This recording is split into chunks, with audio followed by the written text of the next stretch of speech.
Commander Vexthal stood on the bridge of his massive warship, staring at the small blue planet through the viewing screen.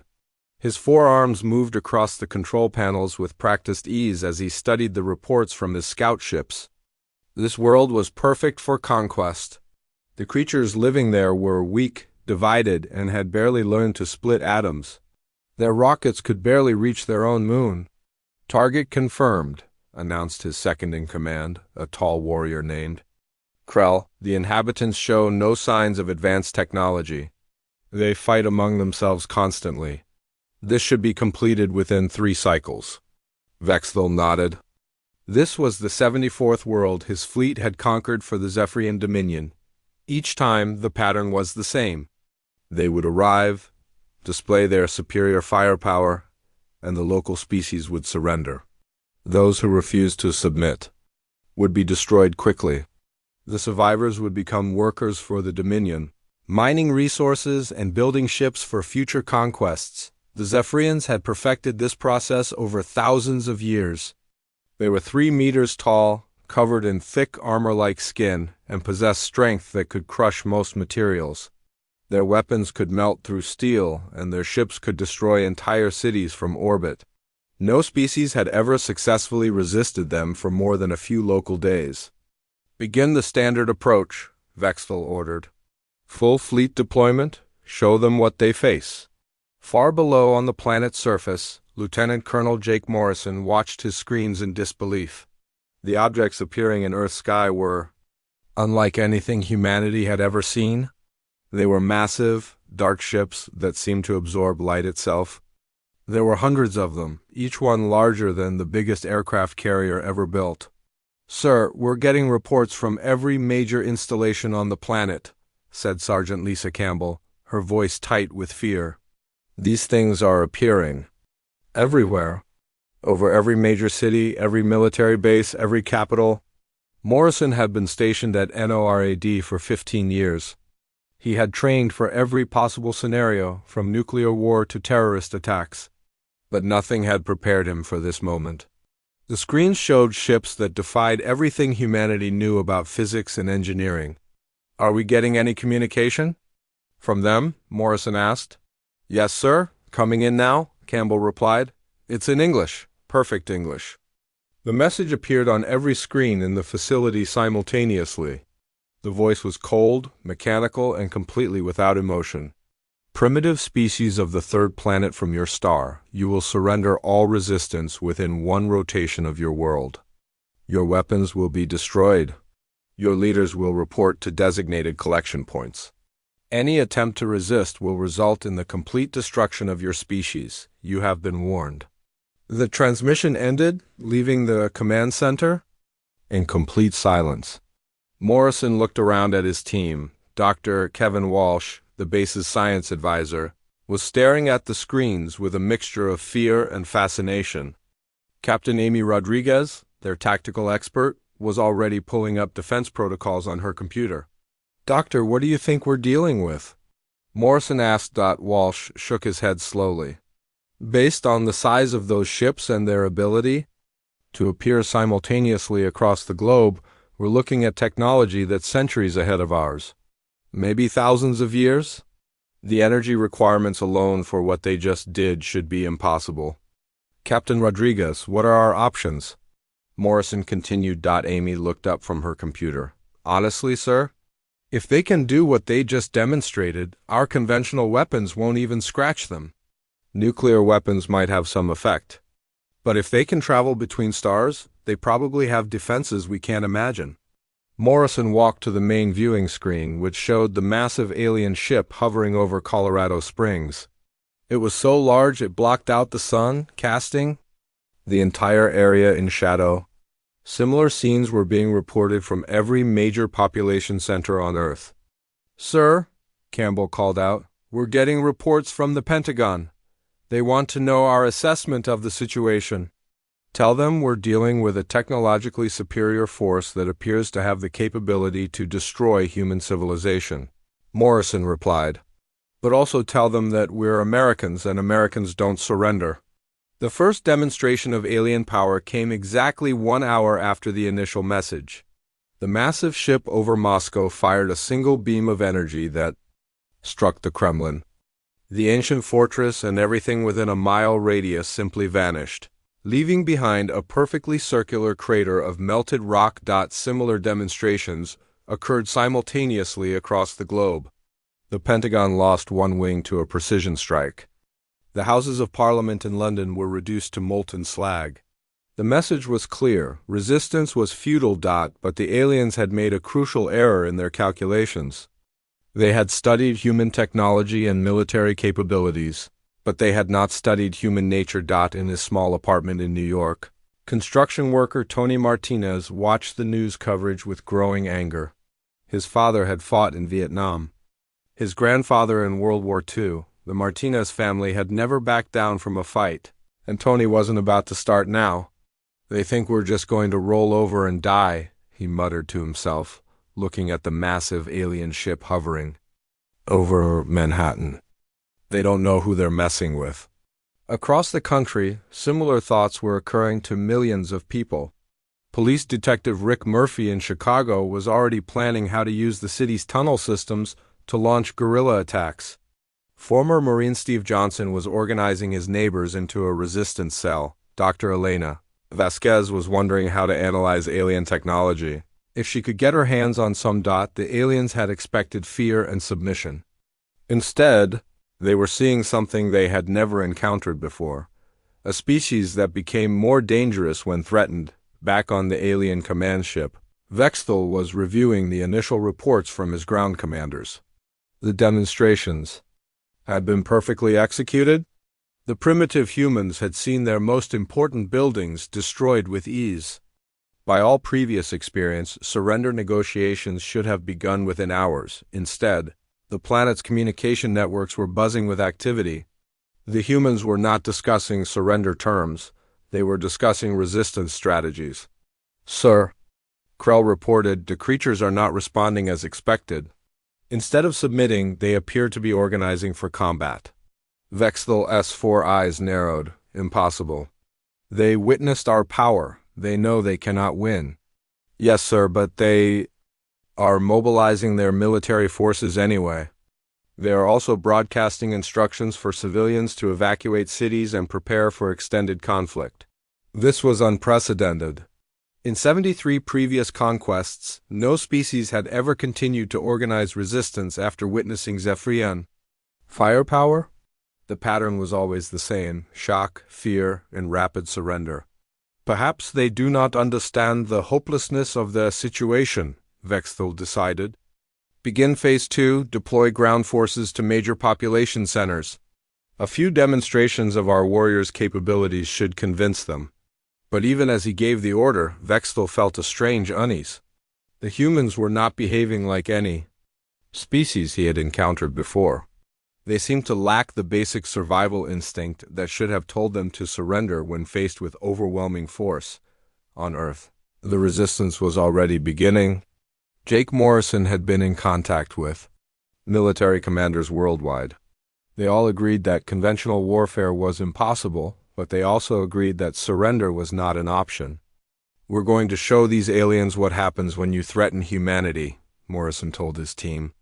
"We may not win, but we're going to make them pay for every inch of ground." The stage was set for a conflict unlike any the galaxy had ever seen. The Zephyrian Dominion had encountered a species that did not know how to quit, and humanity was about to discover just how dangerous they could be when their survival was threatened. The invasion of Earth was about to begin, but the aliens had no idea what they were truly facing. The Zephyrian dropships descended through Earth's atmosphere like black rain. Each vessel was the size of a building, carrying 50 warriors armed with plasma weapons and energy shields. Commander Vexthal watched from his command ship as thousands of these transports landed in major cities across the planet. "Begin urban pacification," he ordered. Standard protocol. "Eliminate military resistance, establish control zones, and begin population processing." The Zephyrian warriors emerged from their ships with complete confidence. They had done this same operation on 73 worlds. The pattern was always identical: initial resistance from local military forces, followed by rapid collapse and Surrender once the population witnessed Zephyrian combat capabilities. In downtown Chicago, a squad of 12 Zephyrian soldiers advanced down Michigan Avenue. Their leader, Sub-Commander Zekt, carried a plasma rifle that could melt through tank armor. His warriors moved in perfect formation, their 3-meter height and armored skin making them look like walking nightmares. Resistance contact ahead, one of his soldiers reported. Human military forces in defensive positions. Zekt was not concerned. Human weapons were primitive chemical explosives that would barely scratch Zephyrian armor. He had fought similar engagements on dozens of worlds. The local military would fire their weapons uselessly for a few minutes, then retreat in terror when they realized how outmatched they were, but something was wrong. The humans were not retreating. Detective Rick Murphy had been a Chicago police officer for 20 years. He had seen gang wars, riots, and terrorist attacks, but nothing had prepared him for this moment. The alien warriors advancing toward his position were monsters from humanity's darkest nightmares. "They're big," muttered Officer Jenny Clark, crouched beside him behind an overturned police car. "Really big." "Size doesn't matter," Murphy replied, checking his service weapon. "They bleed, they can die." The first exchange of fire was devastating. Zephyrian plasma bolts melted through concrete and steel like butter. Human bullets bounced harmlessly off alien armor. Within minutes, half of Murphy's squad was dead or wounded, but instead of retreating, Murphy did something that shocked the aliens. He charged, using the smoke and debris as cover. Murphy sprinted toward the nearest Zephyrian warrior. The alien raised its weapon, but Murphy was already too close. He tackled the 3-meter giant, bringing it crashing to the ground. "What is this creature doing?" Zekt shouted in confusion. "It cannot possibly hope to defeat a warrior in hand-to-hand combat." But Murphy was not trying to defeat the alien. He was trying to learn. As the Zephyrian warrior threw him aside with crushing force, Murphy noted the joints in its armor, the way its weapon was attached, the placement of what looked like breathing apparatus. "Jenny!" he yelled as he rolled away from a plasma blast. "The neck! There's a gap in the armor at the neck!" Officer Clark had been watching the entire exchange. She raised her shotgun and fired directly at the spot Murphy had indicated. The alien warrior stumbled, green blood spraying from the wound. "Impossible," Zekt muttered. "These primitives cannot harm us." But they were harming them. More importantly, they were learning how to harm them. Across the city, construction worker Tony Martinez had watched the alien landing from his job site. While his co-workers fled in terror, Tony climbed into his excavator and drove it directly toward the alien position. "Tony, what are you doing?" His foreman yelled over the radio. "Get out of there." "These things want to take over our planet," Tony replied, accelerating toward the nearest group of Zephyrian warriors. "They picked the wrong species to mess with." The excavator weighed 40 tons. When it struck the alien squad at full speed, the results were catastrophic. Zephyrian warriors, for all their strength and armor, were not built to withstand being crushed by construction equipment. Tony jumped from the damaged excavator and began stripping weapons and equipment from the fallen aliens. Within minutes, he was broadcasting instructions over his radio to every construction crew in the city. "Use the heavy equipment," he told them. "Bulldozers, cranes, excavators. These things are tough, but they're not tough enough to survive 40 tons of American steel." In Atlanta, Dr. Elena Vasquez had barricaded herself in her laboratory when the aliens landed. As a former CDC researcher, she had spent years studying biological warfare and epidemic containment. When she saw the first footage of Zephyrian warriors, her scientific mind began analyzing their physiology. "They're breathing our atmosphere," she noted aloud, watching the news coverage. "That means they have similar respiratory systems. If they can breathe our air, they can probably catch our diseases." Dr. Vasquez began working immediately. She had samples of dozens of viruses and bacteria in her laboratory. If she could modify them to target alien biology, she might be able to create weapons that could level the playing field. Meanwhile, in New York, former Marine Steve Johnson was organizing resistance in the subway tunnels. His military experience told him that conventional warfare was impossible, but guerrilla tactics might work. These aliens are used to fighting in open terrain, he explained to the group of civilians who had joined him. They've never fought in an urban environment against people who know every alley and tunnel. Johnson's group had already claimed their first victory. Using homemade explosives and knowledge of the subway system, they had ambushed an alien patrol and captured 2 plasma rifles. The weapons were being reverse-engineered by a team of electrical engineers and computer programmers. If we can figure out how these things work, Johnson said, we can start hitting them with their own weapons. Back on the Zephyrian command ship, reports were coming in from around the planet. The initial ground assault was not proceeding according to plan. Instead of the quick victory they had expected, the Zephyrians were facing determined resistance from every human population. Center. Sir, Krell reported nervously, we are experiencing unexpected casualties. The humans are not responding to our show of force. Vexthal studied the tactical displays with growing concern. On every previous world, the sight of Zephyrian warriors had been enough to break enemy morale. But these humans seem to become more aggressive when confronted with superior force. They lack proper fear responses, he muttered. This is not normal behavior for a prey species. The reports from the ground were disturbing. Human military units were not retreating even when faced with overwhelming odds. Civilian populations were actively supporting military operations instead of fleeing. Most troubling of all, the humans were adapting their tactics with incredible speed. In Los Angeles, a group of gang members had joined forces with police officers to fight the aliens. Their combined knowledge of urban warfare and illegal weapons was proving devastatingly effective against Zephyrian patrols. In Houston, oil workers were using industrial equipment to create improvised weapons. Their knowledge of explosives and heavy machinery was allowing them to destroy alien vehicles and fortifications. In Seattle, computer programmers were working around the clock to hack into captured alien technology. They had already succeeded in disrupting Zephyrian communications in the Pacific Northwest.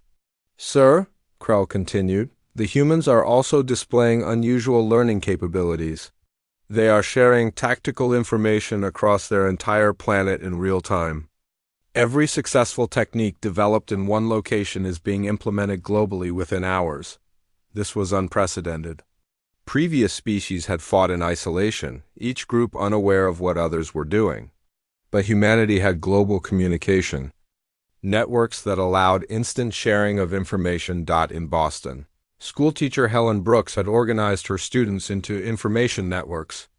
These children were using their knowledge of social media and internet communication to coordinate resistance activities across 3 states. Mrs. Brooks, one of her students called out, we're getting reports from Chicago that the aliens' armor is weak at the neck joints. Should we pass this information to the resistance groups? Send it to everyone, Helen replied. Every human on Earth needs to know how to fight these things. The information spread like wildfire. Within hours, resistance fighters from New York to California were targeting the weak points in Zephyrian armor. The aliens' casualty rates began climbing dramatically on the command ship. Vexthal faced a situation no Zephyrian commander had ever encountered. His forces were not just meeting resistance. They were losing ground to a technically inferior enemy. How is this possible? He demanded. These creatures have primitive weapons and no military coordination. They should have surrendered by now. Sir? His science officer reported, preliminary analysis suggests that these humans have evolved as persistence hunters. They do not possess the submission responses we have observed in other species. When threatened, they become more aggressive rather than less. The implications were staggering. The entire Zephyrian military doctrine was based on the assumption that all species would eventually surrender when faced with overwhelming force. But these humans seem to lack the basic survival instinct that should have told them when to give up. Sir, Krell announced, we are receiving surrender requests from several human governments. Vexthal felt a moment of relief. Finally, the humans were showing rational behavior. 3 months had passed since the aliens first arrived on Earth. Commander, Vexthel stared at the latest casualty reports with growing disbelief. His forces had lost more warriors in this single campaign than in the previous 20 conquests. Combined, worse, the humans were not just surviving, they were getting stronger. "Sir," Krell reported nervously, "Intelligence Division has completed their analysis of human combat evolution. The results are disturbing." Vexthel gestured for him to continue. He had learned to expect bad news from every briefing. "The humans have reverse-engineered our plasma weapons. They are now producing their own versions using primitive manufacturing techniques. More concerning, they have improved the original design. This was impossible. The plasma technology had taken the Zephyrian Dominion thousands of years to develop. How could these primitives master it in mere months?" "Show me," Vexthel demanded. The tactical display showed footage from Detroit, where former auto worker Don Murphy had established a weapons manufacturing facility in an abandoned car factory, using captured alien technology and human industrial knowledge. His team was producing plasma rifles at an alarming rate. "We figured out how your power cores work," Murphy explained to a group of resistance fighters, "but we made them better. These new rifles can fire twice as many shots before recharging, and they're lighter than the alien versions." The footage showed humans carrying weapons that were clearly based on Zephyrian technology, but had been modified in ways that made them more effective. The aliens had created their weapons for their own physiology. The humans had adapted them for human use. "Sir," Krell continued, "this is happening across the entire planet. The humans are not just copying our technology, they are improving it." In Los Angeles, Dr. Susan Park had been studying captured alien equipment with a team of engineers and scientists. Her background in psychology had given her unique insights into how the alien technology worked. "These weapons are designed for a completely different mindset," she explained to her team. "The aliens think in terms of overwhelming force and quick victory, but we can modify them for sustained combat." Dr. Park's team had not only improved the weapons, but had also developed new tactics for using them. They had created training programs that were being broadcast to resistance groups worldwide, turning ordinary civilians into effective fighters. "The key is not to fight them the way they expect," she said during one of her broadcasts. "They are used to enemies who panic and make mistakes. We need to be patient, calculated, and absolutely ruthless." The transformation of humanity was visible everywhere. In Chicago, Detective Rick Murphy had gone from a small-town cop to the leader of a resistance cell that controlled half the city. His knowledge of police tactics combined with captured alien technology had made his group incredibly effective. "We're not the same species we were 3 months ago," he told his team during a planning session. "We've learned things about ourselves that we never knew. We're adapters, we're survivors, and we're really good at killing things that threaten us." Murphy's group had developed new fighting techniques that were being copied across the globe. They had learned to use the aliens' own tactics against them, turning their strengths into weaknesses. In New York, construction worker Tony Martinez had evolved from operating heavy machinery to leading coordinated strikes against alien supply lines. His teams were using modified construction equipment to destroy alien installations with surgical precision. "These things made one big mistake," Tony explained to a group of new recruits. "They assumed we would fight fair. But humans don't fight fair when our survival is at stake. We fight to win." The aliens were discovering that humans had an almost infinite capacity for adaptation. Every tactic the Zephyrians tried was quickly countered by human innovation. Every weapon they deployed was eventually captured and improved upon. But the most disturbing development was happening in the realm of biological warfare. Dr. Elena Vasquez had successfully created a pathogen that specifically targeted Zephyrian physiology. The disease was spreading through the alien forces, causing widespread illness and forcing entire units into quarantine. "The aliens' immune systems are not adapted to Earth pathogens," she explained to a gathering of scientists via encrypted communication. "But more importantly, they have no concept of biological warfare. They're completely unprepared for this type of attack." The pathogen was not lethal, but it was devastating to alien morale. Zephyrian warriors who had never experienced illness were being incapacitated by what humans considered a mild flu. The psychological impact was enormous. "Sir," the chief medical officer reported to Vexthal, 40% of our ground forces are currently unable to fight due to biological contamination. The humans appear to have weaponized their own diseases. This was a type of warfare the Zephyrians had never encountered. Their military doctrine included no provisions for biological attacks because no previous species had been capable of such tactics. How did they develop this so quickly? Vexthal demanded. "Sir, the humans appear to have extensive experience with biological warfare. They have been fighting diseases for their entire evolutionary history. They understand concepts that we have never encountered." The situation was getting worse daily.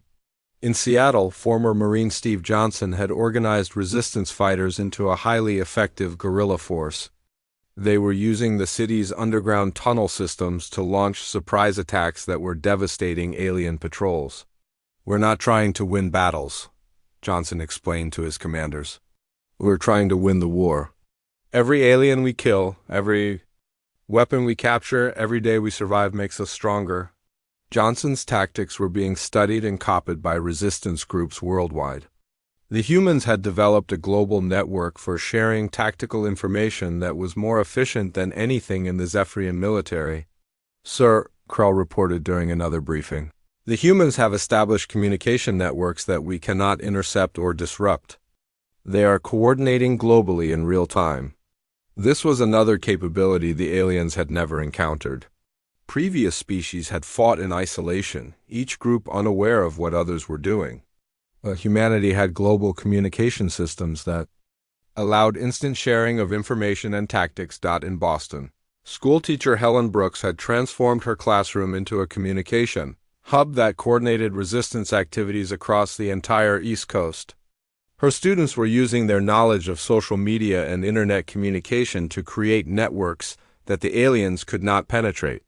"Mrs. Brooks," one of her students reported, "we're getting confirmation from 12 different cities that the new armor-piercing rounds are working. Should we send the specifications to the West Coast groups?" "Send them to everyone," Helen replied. "Every human on Earth needs to know how to fight these invaders." The information spread instantly.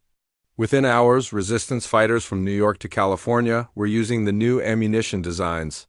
The aliens' casualty rates continued to climb, but perhaps the most disturbing development was the humans' psychological warfare campaign. Dr. Susan Park had developed propaganda specifically designed to exploit Zephyrian fear responses.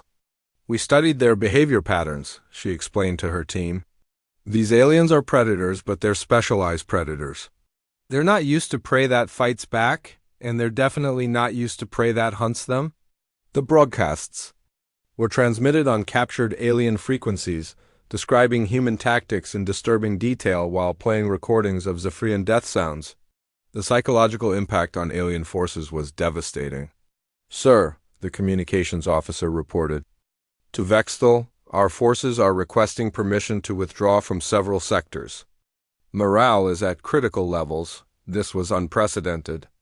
Zephyrian warriors did not retreat. They had never needed to retreat. But these humans were doing something to his soldiers that was breaking their will to fight. "What are these creatures?" Vexthal muttered, studying the latest intelligence reports.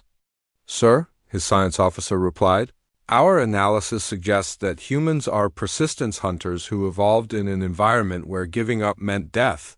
They appear to lack the submission responses that we have observed in all other species." The implications were staggering.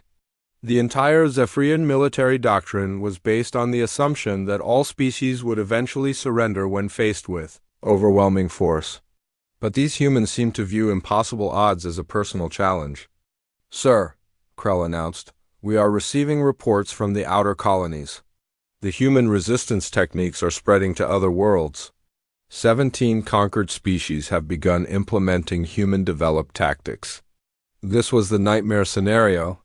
The humans were not just resisting the Dominion, they were teaching other species how to resist. Across the galaxy, conquered worlds were beginning to rebel using tactics developed by creatures who had been fighting for only 3 months. "Sir," the communications officer continued, "we are also receiving a message from the human leadership. They are requesting a meeting." Vexthel almost laughed. "They want to negotiate surrender terms?" "No, sir. They want to discuss our surrender." The message was broadcast simultaneously from every major human government. The spokesperson was the same elderly woman who had addressed them months earlier. Commander Vexthel had not slept in days. The reports coming in from across occupied Earth painted a picture that defied everything he thought he knew about warfare. His forces were not just losing ground, they were being systematically hunted by the very species they had come to conquer. "Sir," Krell announced during the morning briefing, "we have lost contact with the garrison in Denver. The last transmission indicated they were under attack by human forces using our own vehicles." This had become a common report. Humans were not just capturing Zephyrian equipment, they were using it better than the Zephyrians themselves. In Colorado, former police officer Carol Stevens had organized a resistance cell that specialized in taking alien prisoners. Her interrogation techniques were yielding intelligence that the Dominion's own intelligence division had never obtained. "How many warriors captured alive this cycle?" Vexthel asked. 47, sir. The humans appear to be specifically targeting our personnel for capture rather than elimination. This was disturbing for reasons that went beyond simple military losses. The humans were studying their captives, learning about Zephyrian psychology, biology, and military structure. Every captured warrior became a source of intelligence that made human resistance more effective. Carol Stevens stood in her makeshift interrogation facility, studying the alien warrior strapped to the medical table. Her background in police work had taught her how to read people, and she was discovering that aliens were not so different from humans when they were afraid. "Your name is Vorth," she said calmly. "You are a communications specialist from the ship designated Darkstorm. You have been fighting for the Dominion for 12 cycles." The alien's 4 eyes widened in surprise. "How do you know this information?" "Because I have interviewed 43 of your colleagues," Carol replied. "I know your rank structure, your supply lines, your communication protocols, and your command hierarchy. More importantly, I know that your species has never encountered sustained resistance before." She walked around the table, observing the aliens' reactions. "You are predators, but you are specialized predators. You have evolved to hunt prey that submits when confronted with superior force, but humans are not prey." The information Carol and her teams were gathering was being shared across the global resistance network. Every piece of intelligence about alien psychology, tactics, and technology was instantly transmitted to fighters around the world. In New York, the construction worker Tony Martinez had evolved into something that would have been unrecognizable 3 months earlier. He now commanded a force of over 2,000 fighters using captured alien vehicles and weapons. His knowledge of heavy machinery had made him an expert in alien technology. "These things are built for creatures with 4 arms and different reflexes," he explained to his mechanics. "But if we modify the control systems and adjust the ergonomics, we can operate them better than they can." Tony's teams had not just captured alien vehicles, they had improved them. Human engineering combined with alien technology was producing weapons of war that surpassed anything in the Dominion arsenal. "Sir," one of his engineers reported, "we have successfully modified the plasma cannon on the captured transport. It now has twice the range and 3 times the rate of fire." This was happening across the planet. Human ingenuity was taking alien technology and making it more effective. The Zephyrians had designed their equipment for their own use, but humans were redesigning it for maximum efficiency. In Atlanta, Dr. Elena Vasquez had expanded her biological warfare program beyond simple pathogens. She had been studying captured alien medical equipment and had made a disturbing discovery. "They have no concept of biological diversity," she explained to her research team. "Their entire species appears to be genetically similar. That makes them incredibly vulnerable to targeted biological weapons." Dr. Vasquez had developed a new pathogen that did not just make aliens sick, it affected their ability to think clearly. Zephyrian warriors exposed to the modified virus became confused, disoriented, and unable to follow complex orders. "We are not trying to kill them," she said. "We are trying to make them useless as soldiers." The biological weapon was being distributed through water supplies in alien-occupied areas. Within weeks, entire Zephyrian units were reporting cognitive difficulties and operational failures, but perhaps the most devastating development was happening in the realm of psychological warfare. Dr. Susan Park had expanded her propaganda program to target specific aspects of Zephyrian psychology that made them vulnerable to fear. "They are predators who have never been prey," she explained during a broadcast to resistance leaders. "They have no psychological defenses against being hunted. When we turn them into the target instead of the hunter, their entire worldview collapses." Dr. Park's psychological operations were being broadcast directly into alien communication networks. The messages were specifically designed to exploit Zephyrian fear responses and break down military discipline. "Attention Zephyrian forces," her latest broadcast began. "You came to Earth expecting to find victims. Instead, you found apex predators. Every day you remain on our planet, more of your comrades die. Every night, human hunters are tracking your positions. You are not the predator anymore. You are the prey." The broadcasts included detailed descriptions of human hunting techniques, recordings of Zephyrian death sounds, and tactical analyses that demonstrated human superiority in ground combat. The psychological impact on alien forces was devastating. "Sir," the chief medical officer reported to Vexthal, "we are experiencing widespread psychological trauma among ground forces. Warriors are requesting transfer to other theaters of operation. Some are refusing to leave their barracks." This was unprecedented. Zephyrian warriors were bred for combat and had never shown fear responses to this degree. But these humans were doing something to his soldiers that was breaking their will to fight. "What are these creatures doing to our warriors?" Vexthal demanded. "Sir, the humans appear to understand psychological warfare at a level we have never encountered. They are not just killing our soldiers, they are destroying their ability to function as soldiers." The situation was deteriorating rapidly. In Los Angeles, former Marine Steve Johnson had organized resistance forces into a highly effective army that was actively hunting alien patrols. His tactics were so successful that large areas of the city were now under human control.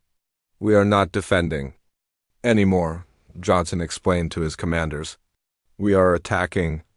Every alien position, every supply line, every communication relay is a target. We are going to hunt them until they leave or until they are all dead." Johnson's forces were using tactics that the Zephyrians had never encountered. They would attack alien positions, capture equipment and prisoners, then disappear into the urban landscape before reinforcements could arrive.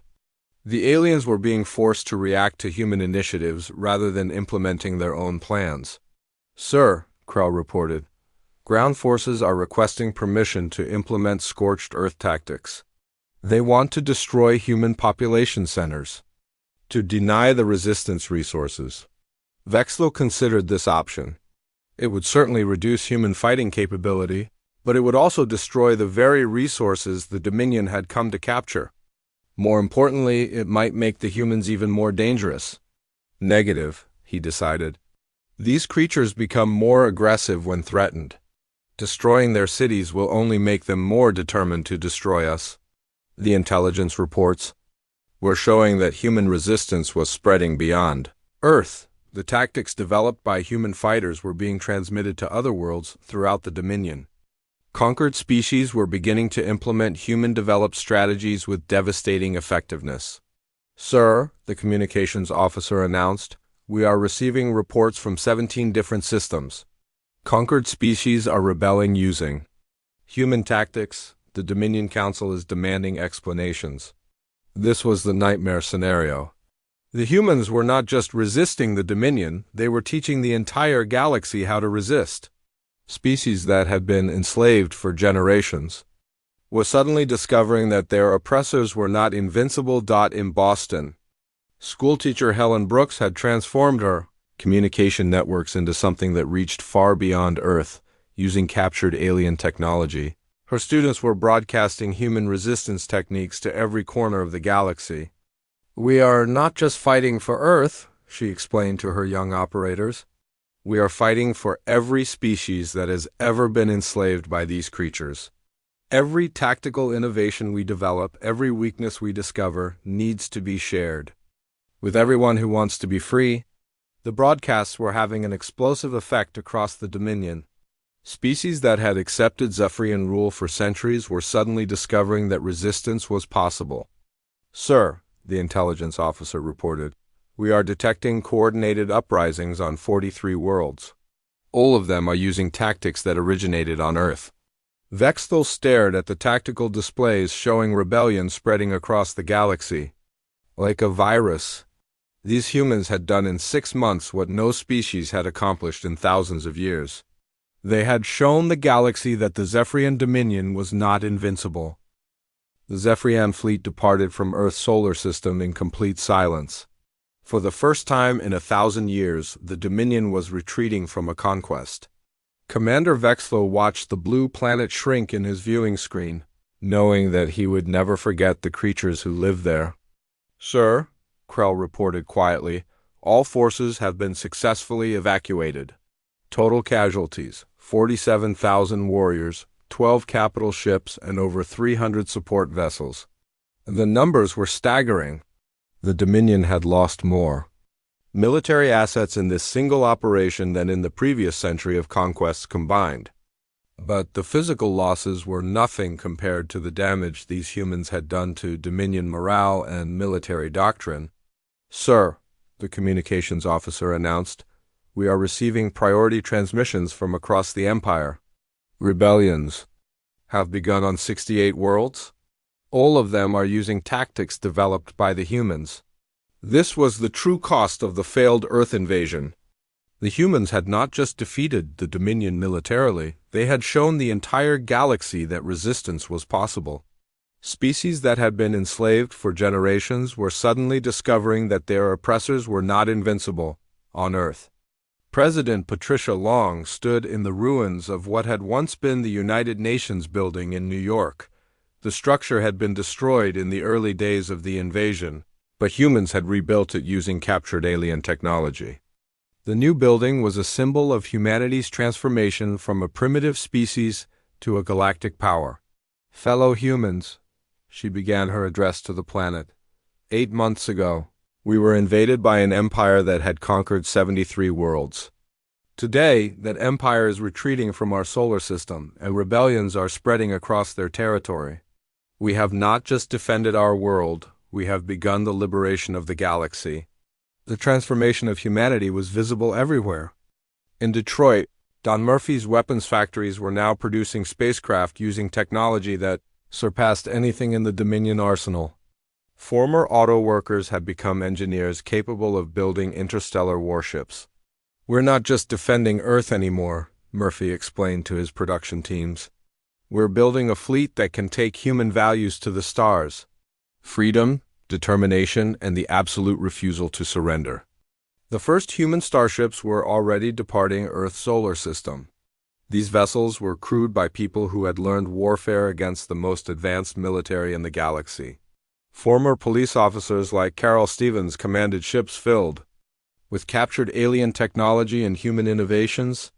"Our mission is simple," Stevens explained to her crew as their ship prepared to depart for the Kepler system. "Find enslaved species, teach them what we learned, and help them free themselves." The human expansion into space was unlike anything the galaxy had ever seen. Instead of conquest and enslavement, humans were spreading concepts of freedom and resistance. Every world they visited became a center of rebellion against Dominion rule. In the Kepler system, Zephyrian Garrison Commander Thex Valoom received his first transmission from the approaching human fleet.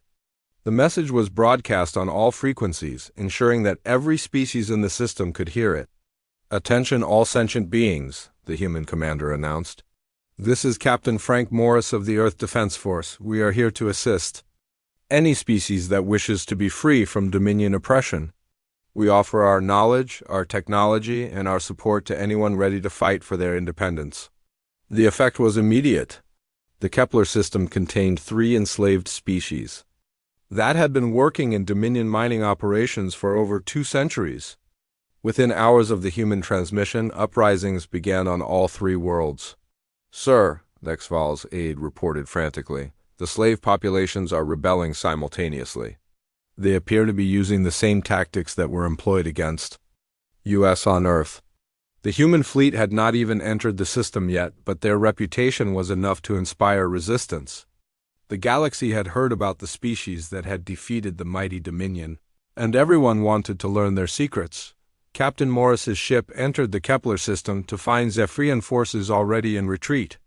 The enslaved species had not waited for human assistance to begin their liberation. They had started fighting the moment they learned that victory was possible. "This is incredible," Morris told his crew as they watched mining facilities burning across 3 different worlds. "We don't even have to fight them. The idea of resistance is spreading faster than we can travel." Back on Earth, Dr. Susan Park was analyzing reports from across the galaxy. Her psychological warfare techniques were being adapted by dozens of different species, each one adding their own understanding of Zephyrian weaknesses. The Dominion's entire power structure was based on fear, she explained to a gathering of human military leaders. But fear only works if your victims believe you are invincible. Once that illusion is broken, the whole system collapses. The collapse was happening faster than anyone had predicted. Zephyrian forces were abandoning entire sectors as rebellion spread from system to system. The empire that had dominated the galaxy for millennia was disintegrating in less than a year. Dr. Elena Vasquez had continued her biological warfare research, but now she was working with scientists from liberated worlds to develop weapons that could target Zephyrian biology across different environments. Her laboratory had become a center for galactic resistance research. "We're not just fighting the Dominion," she explained to her multi-species research team. "We're creating a new model for how civilizations can interact. Instead of conquest and enslavement, we're showing the galaxy that cooperation and mutual defense are possible." The human model of resistance was spreading beyond military tactics. Freed species were adopting human concepts of individual rights, democratic governance, and technological sharing. The galaxy was experiencing a revolution in political and social thinking. In the Dominion capital system, the ruling council faced a crisis unlike anything in their history. High Commander Zelthic reviewed reports from across the Empire with growing despair. 68 systems in open rebellion, he announced to the assembled leadership. Military forces requesting withdrawal from 43 additional sectors. Economic production down 70% across the entire empire. The humans had done something that no military force had ever accomplished. They had destroyed the Dominion without conquering a single world outside their own solar system. They had simply shown other species that resistance was possible. "Sir," his aide reported, "we are receiving surrender requests from human forces." For a moment, Zelthic felt hope. Perhaps these creatures could be negotiated with. "They are demanding our unconditional surrender," the aide continued. "Complete withdrawal from all occupied worlds, dismantling of all military installations, and reparations for enslaved species." The demands were impossible to accept, but they were also impossible to refuse. The Dominion no longer had the military strength to resist human demands, and the rebellions were spreading faster than they could be suppressed. On Earth, former Marine Steve Johnson had been promoted to overall commander of human military forces. His office was filled with representatives from dozens of liberated species, all seeking human assistance in their own liberation efforts. "We're not building an empire," he explained to the galactic representatives. "We're building an alliance. Every species that chooses freedom becomes our partner, not our subject." This was the fundamental difference between human expansion and Dominion conquest. Humans were not seeking to rule other species, they were seeking to free them. Every liberated world became a center of human values rather than a source of human wealth. The transformation was complete when the Zephyrian Dominion officially announced its dissolution. High Commander Zelthek's final transmission was broadcast across the galaxy. The Dominion Council hereby announces the cessation of all military operations and the withdrawal of all forces from occupied territories, he said, his voice filled with defeat. All enslaved species are hereby granted immediate independence. The announcement was met with celebrations across hundreds of worlds. Species that had been enslaved for generations were suddenly free to determine their own destinies. On Earth, President Patricia Long addressed the galaxy for the final time as the leader of a single world. Within months, she would become the first president of the Galactic Federation, an alliance of free worlds based on human principles of liberty and cooperation. 8 months ago, we were a primitive species facing extinction, she said during her final address. Today, we are part of a galaxy where freedom is possible for everyone. We have learned that the deadliest species in the galaxy is not the one with the strongest weapons or the largest fleet. She paused, looking directly into the camera that would carry her words to every corner of the galaxy. The deadliest species in the galaxy is the one that refuses to surrender. The Zephyrian Dominion had come to Earth expecting to find another species to enslave. Instead, they had found humanity. And humanity had shown the galaxy that even the most powerful empire could be defeated by creatures who simply refused to give up. The age of galactic tyranny was over. The age of galactic freedom had begun, and it had all started with a species that the universe had underestimated.